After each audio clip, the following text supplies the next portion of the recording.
നമസ്കാരം ഡാർക്ക് സ്റ്റുഡിയോയുടെ പുതിയൊരു വീഡിയോയിലേക്ക് എല്ലാവർക്കും സ്വാഗതം. നമ്മളിന്ന് നോക്കാൻ പോകുന്നത് നമ്മൾ ഫ്യൂഷൻ്റെ അകത്ത് എന്തെങ്കിലും ഹെവി വർക്ക് ചെയ്യുകയാണെങ്കിൽ നമ്മുടെ സിസ്റ്റത്തിൻ്റെ പ്ലേ ബാക്കും കൂടെ സ്ലോ ആവും അല്ലേ? സ്റ്റക്ക് ആയിട്ട് പ്ലേ ആവും. പലരും വിചാരിക്കുന്നത് ഡാവിഞ്ചിയുടെ പ്രോബ്ലം ആണെന്നാണ്. പക്ഷേ ഇത് ഡാവിഞ്ചിയുടെ പ്രോബ്ലം അല്ല. ഡാവിഞ്ചി റിസോൾവ് എന്ന് പറഞ്ഞാൽ ഒരു ഹെവി സോഫ്റ്റ്വെയർ ആണ്. നിങ്ങൾക്കറിയാം 4 സോഫ്റ്റ്വെയർ ഒരുമിച്ചാണ് ഇത് റൺ ആകുന്നത്. എന്തൊക്കെയാണ്? Edit page, fusion page, colour page, Fairlight page, ഓഡിയോക്കുള്ള. അപ്പോൾ ഇത്രയും കാര്യങ്ങൾ ഒരുമിച്ചാണ് റൺ ആകുന്നത്. അതുകൊണ്ട് തന്നെ ഇവർ നമുക്ക് ഡൗൺലോഡ് ചെയ്യുന്നതിന് മുന്നേ ഒരു ഇൻസ്ട്രക്ഷൻ തരുന്നുണ്ട്. ഡാവിഞ്ചി റിസോൾവ് റൺ ചെയ്യണമെങ്കിൽ എഡിറ്റ് പേജിന് വേണ്ടി മാത്രമാണ് ഉപയോഗിക്കുന്നതെങ്കിൽ minimum 16 GB Ram, 6 GB graphics card, processor ആണെങ്കിൽ i7 ഓർ ലേറ്റർ. ഇത്രയും കാര്യങ്ങൾ വേണമെന്നാണ് അവർ പറയുന്നത്. അതിന് താഴേക്കുള്ള സിസ്റ്റം ആണെങ്കിൽ ഇത് റൺ ചെയ്യില്ല. കാര്യം ഇത് ഫിലിമൊക്കെ മേക്ക് ചെയ്യുന്ന ഒരു സോഫ്റ്റ്വെയർ ആണ് അല്ലേ? അതേപോലെ തന്നെ നമ്മൾ ഫ്യൂഷനിലാണ് വർക്ക് ചെയ്യുന്നതെങ്കിൽ അവർ പറയുന്ന മിനിമം കോൺഫിഗറേഷൻ 32 GB റാമാണ്. ബാക്കിയൊക്കെ സെയിം. അപ്പോൾ ഈ 32 GB റാം ഇല്ലാത്ത നമ്മൾ ഹെവി വർക്കിലേക്ക് കിടക്കുന്ന സമയത്ത് നമ്മുടെ സിസ്റ്റം സ്ലോ ആവും അല്ലേ? മൊത്തത്തിൽ പ്ലേ ബാക്ക് സ്ലോ ആവും. ജസ്റ്റ് നമുക്ക് വർക്കൊക്കെ ഓക്കെയാണ്, നമ്മൾ ചെയ്ത് വെച്ചൊക്കെ റെഡിയാണ്, ഒന്ന് സ്പീഡിൽ പ്ലേ ബാക്ക് ആയിട്ട് ഒന്ന് കാണണം. ഇത്രേ ആവശ്യമുള്ളൂ എങ്കിൽ നമുക്ക് എങ്ങനെ ചെയ്യാമെന്നുള്ളതാണ് ഈ ഒരു വീഡിയോയിൽ പറയാൻ പോകുന്നത്. അപ്പോൾ നമുക്ക് വീഡിയോയിലേക്ക് പോകാം അല്ലേ? ആദ്യം തന്നെ ഞാൻ എന്തെങ്കിലും ഒരു വീഡിയോ ഇവിടേക്ക് ആഡ് ചെയ്യാണ്. ബാക്ക്ഗ്രൗണ്ട് ആയിട്ട് കിട്ടാൻ വേണ്ടി ഞാൻ ഈ ഒരു കടലിൻ്റെ വീഡിയോ ഇവിടേക്ക് ആഡ് ചെയ്തു. ഇനി ഒരു ഫ്യൂഷൻ കോമ്പോസിഷൻ ക്രിയേറ്റ് ചെയ്യണം. എങ്ങനെയാണ്? മീഡിയ പൂളിൽ വന്ന് റൈറ്റ് ക്ലിക്ക് ചെയ്ത് കഴിഞ്ഞാൽ ന്യൂ ഫ്യൂഷൻ കോമ്പോസിഷൻ എന്ന് കാണാൻ പറ്റും അല്ലേ? ഇത് കൊടുത്തു. എന്നിട്ട് എന്തെങ്കിലും ഒരു പേര് 1 2 3 ലൈക്ക് ദാറ്റ്. എന്നിട്ട് എന്ത് ചെയ്യുക? നമ്മുടെ ഫ്രെയിം റേറ്റ് ടൈം ലൈനിൻ്റെ അതേ ഫ്രെയിം റേറ്റ് കൊടുക്കുക. അപ്പോൾ 30 ആണെങ്കിൽ 30, 60 ആണെങ്കിൽ 60. ഇനി നമുക്കൊരു സ്മൂത്ത് ആനിമേഷനൊക്കെ കിട്ടണമെങ്കിൽ എന്ത് ചെയ്യുക? ഈ ഫ്രെയിം റേറ്റ് ചേഞ്ച് ചെയ്തിട്ട് 60 ഒക്കെ കൊടുക്കുക. അപ്പോൾ ഞാനിവിടെ ജസ്റ്റ് 30 അല്ലെ 24 കൊടുത്ത് ലീവ് ചെയ്യണേ, കാണിക്കാൻ വേണ്ടിയല്ലേ. ക്രിയേറ്റ് ചെയ്തു. ഓക്കെ. എന്നിട്ട് ആ ഒരു 1 2 3 എന്ന് പറഞ്ഞ് ക്രിയേറ്റ് ചെയ്ത് ആ ഒരു ഫ്യൂഷൻ കോമ്പോസിഷൻ ഡ്രാഗ് ചെയ്ത് ഇവിടേക്ക് ആഡ് ചെയ്യുക. ടൈം ലൈനിൻ്റെ സെക്കൻഡ് ട്രാക്കിലേക്ക് ആഡ് ചെയ്യുക. എന്നിട്ട് ഇതിൻ്റെ ലെങ്ത് ഒക്കെ നമുക്ക് വേണ്ട പോലെ അഡ്ജസ്റ്റ് ചെയ്ത് വെക്കാം. ഓക്കെ അല്ലേ? ഇനി എന്ത് ചെയ്യണം? നേരെ ഫ്യൂഷൻ പേജിലേക്ക് പോവുകയാണ്. ഫ്യൂഷൻ പേജിൽ വന്നു കഴിഞ്ഞാൽ നിങ്ങൾ 20 ആണ് യൂസ് ചെയ്യുന്നതെങ്കിൽ നിങ്ങൾക്ക് ഇവിടെ ക്ലിക്ക് ചെയ്തുകൊണ്ട് ഇൻസ്പെക്ടറിൽ വന്നു കഴിഞ്ഞാൽ കളർ ഗ്രേഡ് എന്ന് കാണാൻ പറ്റും. ഇവിടെ അതിൻ്റെ അടുത്ത് മിക്സ് എന്നുള്ള ഈ ഒരു ഓപ്ഷൻ കൊടുക്കാം. മിക്സ് ഓക്കെയാണ്. എന്നിട്ട് ഞാൻ എന്താ ചെയ്യാൻ പോണേ? ഇവിടുന്ന് ഒരു പാർട്ടിക്കിൾ എമിറ്റർ ഇവിടുന്ന് ആഡ് ചെയ്യാണ്. പാർട്ടിക്കിൾ എമിറ്റർ 3D ഒക്കെ ചെയ്യുമ്പോഴാണല്ലോ കൂടുതൽ ചെക്ക് വരുന്നത്, അല്ലെങ്കിൽ മാജിക് മാസ്ക് ഒക്കെ ചെയ്യുന്ന സമയത്ത്. പാർട്ടിക്കിൾ എമിറ്റർ വെച്ച് ഞാൻ ജസ്റ്റ് ഒരു മോഡൽ കാണിക്കുകയാണ്. ഇതൊന്നും നിങ്ങൾ നോക്കണ്ട, ഇത് നിങ്ങൾക്ക് കാണിച്ച് സ്റ്റെക്ക് എങ്ങനെ ഒഴിവാക്കാമെന്നുള്ളത് കാണിക്കാൻ വേണ്ടിയിട്ട് ജസ്റ്റ് ആഡ് ചെയ്യാണ്. ഇപ്പോൾ ഞാൻ ഈ പാർട്ടിക്കിൾ എമിറ്റർ ഇവിടേക്ക് ആഡ് ചെയ്ത് പാർട്ടിക്കിളിന് എന്ത് ചെയ്തു? ഒരു 100 ഒന്നുമല്ല, ഞാനൊരു 5000 എണ്ണം ആഡ് ചെയ്തു. അപ്പോൾ 5000 എണ്ണം ആഡ് ചെയ്യുന്ന സമയത്ത് ഒരുപാട് പാർട്ടിക്കിൾ ഉണ്ടാകും കേട്ടോ. ഇതേപോലെ മഴ പെയ്യും പോലെ പാർട്ടിക്കിൾ താഴേക്ക് വീഴും. ഇപ്പം ഞാൻ ഇവിടെ ഒന്ന് പ്ലേ ചെയ്യുകയാണെങ്കിൽ നിങ്ങൾക്ക് കാണാൻ പറ്റും. ഇപ്പോൾ ഇവിടെ സ്മൂത്ത് ആയിട്ടാണ് പ്ലേ ആവുന്നത്. അത് എൻ്റെ സിസ്റ്റം ഇപ്പം ഞാൻ എഡിറ്റിങ്ങിന് വേണ്ടി എടുത്തതുകൊണ്ട് ലേശം ഒരു സ്പെക്ക് കൂടിയ സാധനം എടുത്തുകൊണ്ടാണ് ഈ ഒരു ഇത് കിട്ടുന്നത്. അപ്പോൾ എൻ്റെ ലാപ്പിലൊക്കെ ആണെങ്കിൽ അവിടെ നിൽക്കും, സ്റ്റക്ക് ആയിട്ടാണ് പ്ലേ ചെയ്യാം. അപ്പോൾ ഈ ഒരു പ്രശ്നം ഒഴിവാക്കാൻ വേണ്ടി നമ്മൾ വർക്ക് കഴിഞ്ഞു. അപ്പോൾ എനിക്ക് ഇങ്ങനെ പ്ലേ ആവുകയാണെങ്കിലും കുഴപ്പമില്ല. അത്യാവശ്യം ഞാൻ വിചാരിച്ച പോലെ കാര്യങ്ങൾ നടന്നു എന്ന് കണ്ടു കഴിഞ്ഞാൽ നേരെ എഡിറ്റ് പേജിൻ്റെ അകത്തേക്ക് വരിക. ഓക്കെ, ഒരു കാര്യം കൂടി പറയട്ടെ. ഈ മീഡിയ ഔട്ടിൽ നമ്മൾ ഈ മിക്സ് കൊടുക്കുന്ന കാരണം നണ്ണ് കൊടുത്തു കഴിഞ്ഞാൽ ബാക്ക്ഗ്രൗണ്ട് കാണില്ല കേട്ടോ. അപ്പോൾ ഈ മിക്സ് കൊടുത്തു കഴിഞ്ഞാൽ ആ ബാക്ക്ഗ്രൗണ്ടിൽ എന്തായിരുന്നു ഉണ്ടായതും കൂടെ കൂടി കാണാൻ പറ്റും. കുറച്ചും കൂടെ സ്മൂത്ത് ആയിട്ടുള്ള പ്ലേ ബാക്കും കിട്ടാൻ വേണ്ടി അങ്ങനെ കൊടുത്തത് കേട്ടോ.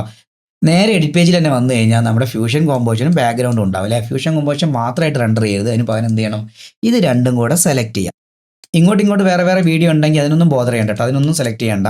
ഒന്നെങ്കിൽ നിങ്ങൾക്ക് കമാൻഡ് വിൻഡോസിലാണെങ്കിൽ കൺട്രോൾ ബട്ടൺ ക്ലിക്ക് ചെയ്ത് പിടിച്ചിട്ട് ഇതേപോലെ സെലക്ട് ചെയ്യാൻ പറ്റും കേട്ടോ. വേണ്ട ക്ലിപ്പുകൾ താഴേക്കുള്ളതൊക്കെ സെലക്ട് ചെയ്താലും കുഴപ്പമില്ല. അപ്പോൾ 3-4 ലെയർ ഉണ്ടെങ്കിൽ എല്ലാത്തിനെയും സെലക്ട് ചെയ്യുക. റൈറ്റ് ക്ലിക്ക് ചെയ്ത ശേഷം ന്യൂ കോമ്പൗണ്ട് ക്ലിപ്പ് എന്ന് കാണാൻ പറ്റും. ഏറ്റവും മേലായിട്ടുള്ള ഓപ്ഷനാണ് ന്യൂ കോമ്പൗണ്ട് ക്ലിപ്പ്. ഓക്കെ അല്ലേ? എന്നിട്ട് ഇത് ക്രിയേറ്റ് ചെയ്യാം. ഇനി നമ്മൾ എന്ത് ചെയ്യണമെന്ന് അറിയോ? ഇതിനൊരു കോപ്പി എടുത്ത് വെക്കുക. വേണമെന്നുണ്ടെങ്കിൽ മതി. എന്തെങ്കിലും ഇഷ്യൂ വന്നിട്ട് ഈ ഒരു ക്ലിപ്പ് നഷ്ടപ്പെട്ട് പോകുമെന്ന് പേടിയുള്ളവർ മാത്രം എന്ത് ചെയ്യുക? ആൾട്ട് ബട്ടൺ അല്ലെങ്കിൽ ഓപ്ഷൻ ബട്ടൺ ക്ലിക്ക് ചെയ്ത് പിടിച്ചിട്ട് ഇതിനെ ക്ലിക്ക് ചെയ്ത് മേലേക്ക് ഡ്രാഗ് ചെയ്ത് വെച്ച് കഴിഞ്ഞാൽ അതിൻ്റെ ഒരു ഡ്യൂപ്ലിക്കേറ്റ് നമുക്ക് കിട്ടും. നിങ്ങൾക്ക് അറിയാമല്ലേ? ആൾട്ട് അല്ലെങ്കിൽ ഓപ്ഷൻ ബട്ടൺ ക്ലിക്ക് ചെയ്ത് പിടിക്കുക, ഡ്രാഗ് ചെയ്ത് മേലത്തെ ലെയറിലേക്ക് ഇടുക. എന്നിട്ട് എന്ത് ചെയ്യാം? റൈറ്റ് ക്ലിക്ക് ചെയ്ത് കഴിഞ്ഞാൽ വീണ്ടും ഒരു ഓപ്ഷൻ കാണാൻ പറ്റും, റെൻഡർ ഇൻ പ്ലേസ്. അത് കൊടുക്കുക. എന്നിട്ട് ഇവിടെ നമുക്ക് ഏത് ഓപ്ഷൻ വേണമെങ്കിലും കൊടുക്കാം കേട്ടോ. ഫോർമാറ്റ് ക്വിക്ക് ടൈം കൊടുത്തു കഴിഞ്ഞാൽ കുറച്ച് കൂടുതൽ സൈസ് ഉണ്ടാവും. അപ്പോൾ നമുക്ക് സ്പേസ് ഇല്ലാത്ത സിസ്റ്റം ഒക്കെ ആണെങ്കിൽ അല്ലെങ്കിൽ കുറഞ്ഞ സൈസിൽ മതി എന്നുണ്ടെങ്കിൽ MP4 കൊടുക്കുക, കൊഡാക്ക് H.264 കൊടുക്കുക. ഓക്കെ അല്ലേ? എന്നിട്ട് റെൻഡർ കൊടുക്കുക. ഇപ്പോൾ നമുക്ക് ഏതെങ്കിലും ഒരു ഫോൾഡർ സെലക്ട് ചെയ്യാൻ പറയും. ഡെസ്ക്ടോപ്പ് ഒന്നും കൊടുക്കരുതല്ലോ, ഈ ഫയൽ മിസ്സായി പോകരുത്. അപ്പോൾ നമുക്ക് മിസ്സാവാത്ത ഏതെങ്കിലും ഒരു ഡ്രൈവ് കൊടുത്ത ശേഷം ഓപ്പൺ കൊടുത്തു കഴിഞ്ഞാൽ ഇതേപോലെ, അതായത് ആ സെറ്റിങ്സുകളും എഫക്റ്റുകളൊക്കെ മാറിയിട്ട് ആ ഫ്യൂഷൻ കോമ്പോസിഷൻ എന്ന് മാറിയിട്ട് അതൊരു സിംഗിൾ വീഡിയോ ആയിട്ട് മാറും. അപ്പോൾ നമുക്ക് ആ പ്ലേ ബാക്ക് സ്മൂത്ത് ആയിട്ട് കാണാൻ പറ്റും. ഇപ്പോൾ നമുക്ക് ഫുൾ സ്ക്രീൻ ആയിട്ടൊന്ന് കാണണമെന്നുണ്ടെങ്കിൽ പി ഇല്ലേ, കീബോർഡിൽ പി ബട്ടൺ പ്രസ് ചെയ്ത് കഴിഞ്ഞാൽ ഫുൾ സ്ക്രീൻ കിട്ടും കേട്ടോ. എന്നിട്ട് സ്പേസ് അടിച്ച് കഴിഞ്ഞാൽ പ്ലേ ആവും. കണ്ടോ? അപ്പോൾ ഒരു വീഡിയോ ആയിട്ട് അത് മാറി. അപ്പോൾ 24 ഫ്രെയിം ആയതുകൊണ്ട് ഇവിടെയൊക്കെ കണ്ട ഒരു ചതുരം പോലെ കാണുന്ന ഇതാണ് ഞാൻ പറഞ്ഞത് എപ്പോഴും ഒരു 60 ഫ്രെയിമൊക്കെ കൊടുക്കുന്നതായിരിക്കും നന്നാവുക. അപ്പോൾ ആ ഒരു പ്രശ്നങ്ങളൊന്നും ഉണ്ടാവില്ല. സൂക്ഷിച്ച് നോക്കിയാലേ കാണുള്ളൂ. വേണ്ട, സ്മൂത്തായിട്ടൊരു പ്ലേ ബാക്ക് കിട്ടി. അപ്പോൾ ഇനി നമുക്ക് കോപ്പി എടുത്ത് വെച്ചിട്ടില്ല. അൺഫോർച്ചുനേറ്റ്ലി നമുക്കൊരു മിസ്റ്റേക്ക് പറ്റി, കോപ്പി എടുത്ത് വെക്കാതെ ഇതില്ല. പകരം ഇങ്ങനെയാണ് റെൻഡർ ഔട്ട് എടുത്ത് പോയി. ഇനി ഇത് ഒന്നും കൂടി എഡിറ്റ് ചെയ്യണം തോന്നുക. അപ്പോൾ എന്ത് ചെയ്യാം? ഇത് പോയി എന്ന് വിചാരിക്കേണ്ട, റൈറ്റ് ക്ലിക്ക് ചെയ്യുക. ഇവിടെ ഡീകമ്പോസ്റ്റ് ഒറിജിനൽ എന്ന് കാണാൻ പറ്റും. വീണ്ടും ഒന്നുകൂടെ ക്ലിക്ക് ചെയ്യുക, ഡീകമ്പോസ് ഇൻ പ്ലേസ് എന്ന് കാണാൻ പറ്റും. അതിൽ യൂസ് ക്ലിപ്പ് ഓൺലി എന്ന് കൊടുത്തു കഴിഞ്ഞാൽ ഇതേപോലെ പഴയ മോഡലിന് തിരിച്ചു വരും.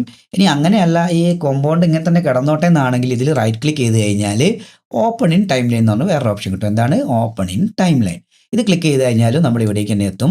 ഇത് എഡിറ്റ് ചെയ്ത് കഴിഞ്ഞാൽ നമുക്ക് തിരിച്ച് മെയിൻ ടൈം ലൈനിലേക്ക് പോകണമെങ്കിലോ ഒന്നെങ്കിൽ ഇവിടെ ഡബിൾ ക്ലിക്ക് അടിക്കാം, ഇല്ലെങ്കിൽ വ്യൂവറിൽ വന്നു കഴിഞ്ഞാൽ ടൈം ലൈൻ കാണാൻ പറ്റും. ഇവിടെ ക്ലിക്ക് ചെയ്ത് കഴിഞ്ഞാൽ ടൈം ലൈൻ കാണാൻ പറ്റും. അത് ക്ലിക്ക് ചെയ്ത് കഴിഞ്ഞാൽ മെയിൻ ടൈം ലൈനിൽ ഇങ്ങനെ തിരിച്ചു വരും. ഇങ്ങോട്ടൊക്കെ വേറെ വേറെ ക്ലിപ്പുകൾ ഉണ്ടാവും അല്ലേ. എക്സാമ്പിളായിട്ട് ഇവിടേക്ക് ഒരു ക്ലിപ്പ് ഉണ്ടെങ്കിൽ നമ്മൾ ഇതിൻ്റെ അകത്ത് കയറി, എക്സാമ്പിളാണ്, ഇതിനകത്ത് കയറിയാൽ മറ്റൊരു ക്ലിപ്പിൻ്റെ അകത്ത് പിന്നെ കാണാൻ പറ്റില്ല അല്ലേ. ചെറിയ ടൈം ലൈനിലേക്ക് മാറിപ്പോകും. നമ്മൾ തിരിച്ച് മെയിൻ ടൈം ലൈനിലേക്ക് വരണമെങ്കിൽ ഇവിടെ ഡബിൾ ക്ലിക്ക് അടിക്കുക. അപ്പോൾ നമ്മൾ വീണ്ടും പഴയ ടൈം ലൈനിലേക്ക് ഇങ്ങനെ വരും. ഇതിൻ്റെ അകത്ത് നമ്മൾ എന്ത് മാറ്റം വരുത്തി കഴിഞ്ഞാൽ, എക്സാമ്പിളായിട്ട് ഞാനൊന്ന് കാണിച്ചു തരാം. ഇത് ഇവിടുന്ന് കട്ട് ചെയ്തു, എന്നിട്ട് തിരിച്ച് ഞാൻ മെയിൻ ടൈം ലൈനിലേക്ക് തന്നെ പോവുകയാണെങ്കിൽ ഇവിടം വരെ ആ ഒരു പാർട്ടിക്കിൾ എമിറ്റർ ഉണ്ടാവുള്ളൂ. ഞാൻ കട്ട് ചെയ്തതിന് ശേഷമുള്ള പാർട്ടിക്കിൾ എമിറ്റർ നമുക്ക് അവിടെ കാണാൻ പറ്റില്ല. അതായത് ഒരു ഫോൾഡർ പോലെ ഒന്ന് അറേഞ്ച് ചെയ്ത് ഉള്ളിലോട്ടാക്കി വെക്കുക എന്നല്ലാതെ, കണ്ടോ? അപ്പോൾ ഒരു ഫോൾഡർ പോലെ ഒന്ന് ഉള്ളിലോട്ട് അറേഞ്ച് ചെയ്ത് വെച്ചു എന്നല്ലാതെ ക്ലിപ്പുകളൊന്നും നഷ്ടപ്പെടുന്നില്ല. നമുക്ക് വീണ്ടും എഡിറ്റ് ചെയ്യാം, എന്ത് വേണമെങ്കിലും ചെയ്യാം. ഓക്കെ, എന്തെങ്കിലും കൂടുതൽ ഡൗട്ട് ഉണ്ടെങ്കിൽ മെസ്സേജ് അയച്ചാൽ അതിനെപ്പറ്റി നമുക്ക് കൂടുതൽ വിശദമായിട്ട് ഒരു വീഡിയോ ചെയ്യാം, കോമ്പൗണ്ട് ക്ലിപ്പ് വേണ്ടി മാത്രം കേട്ടോ. അപ്പോൾ ഇത്രയേ ഉള്ളൂ, വളരെ സിമ്പിളാണ്. അപ്പോൾ ഈ ഒരു വീഡിയോ ഇഷ്ടപ്പെട്ടെങ്കിൽ ലൈക്ക് ചെയ്യുക, ഷെയർ ചെയ്യുക, സബ്സ്ക്രൈബ് ചെയ്യുക. അടുത്തൊരു വീഡിയോയിൽ കാണുന്നവരെ ബൈ.